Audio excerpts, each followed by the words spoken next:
Andrea Chambly finished the book that her husband was writing when he was killed in a mass shooting. Since then, she's become an advocate for gun violence prevention.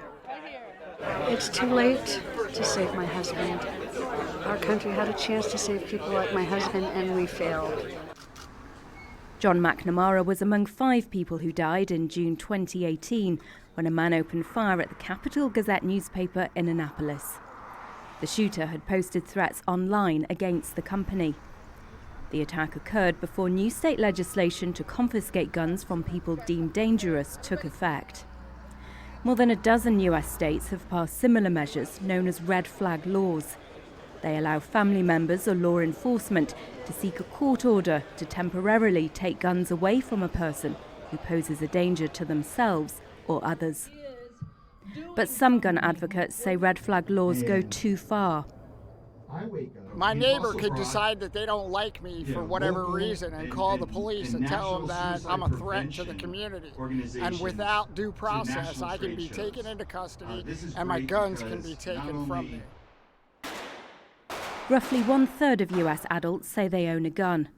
A recent survey found that Americans increasingly support stricter gun legislation. Proponents of red flag laws say they do in fact help save human lives.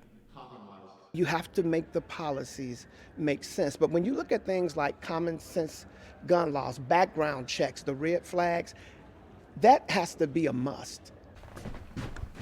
Gavin Buckley, the mayor of Annapolis, where the Capital Gazette shooting happened, grew up in Australia and supports red flag laws.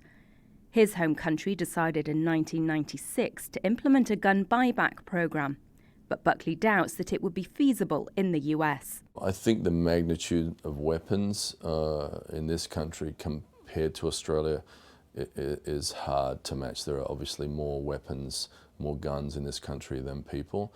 So the task is much bigger. As lawmakers debate red flag laws at the state level across the country, there is little indication that the US Congress will pass any major piece of gun legislation before the presidential election next year.